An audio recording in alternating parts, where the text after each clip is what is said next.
Hello, everyone, and welcome back to Nightmares of Nature.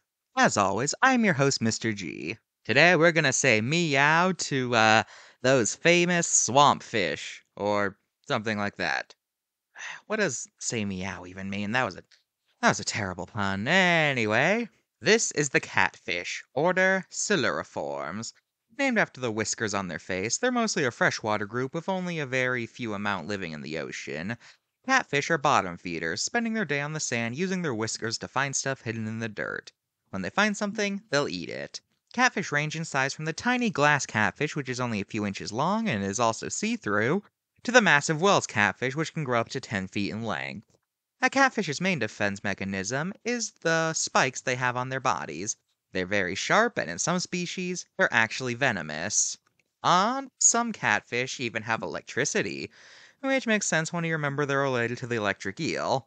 So yeah, catfish. No relation to dogfish, because that's both a group of sharks and also what sharks are called in Italy. This has been your random fact for the day. Wait, this is a fact channel anyway, so never mind. Actually, speaking of dogfish, did you know that in the original version of Pinocchio, it wasn't actually a whale that ate him, rather it was a giant shark? It was called the Terrible Dogfish, but I guess in the Disney movie they changed it to a whale because I guess this is before Megalodon became famous. So they probably thought that audiences would be able to buy a whale more than a giant shark. I mean, concept art reveals that he was supposed to be a giant shark, and then he was just changed to a whale. Also, despite being named Monstro in the movie, the Terrible Dogfish is just called that in the book. He has no name. Actually, a lot of the characters in Pinocchio don't even have names. They're just called their species. Disney gave most of them names in the first place. What am I even talking about anymore? I don't know.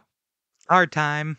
Alright, we got two catfish. The Wells catfish is fine, and so is the striped catfish. Catfish are a very popular food thanks to being easy to raise on farms. Because of this and their global range, pretty much everywhere with them has a catfish dish. Catfish also show up a lot in folklore, with stories being told of massive catfish living in lakes that kill anything that comes near them, and whoever can catch it will be a legend. In Japan, it was believed that earthquakes were caused by a giant catfish who was thrashing about under an island, and catfishing is used as a term to describe someone who pretends to be someone else online. No idea why it's called that, because catfish are not very deceptive, but whatever. Also, in America, people catch catfish by hand in a process called noodling.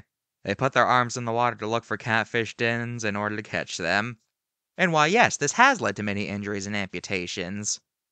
And once again, this is another reason why Europe is always making fun of us. Anyway, catfish show up relatively often in media, usually with them being portrayed as a fish that acts like a cat. Oh, that's hilarious. Ooh, how about we make a one where a seahorse is actually a horse? Oh, how original. I've been Mr. G. This has been Nightmares of Nature. Next time we're switching over to Strange Wonders. Goodbye.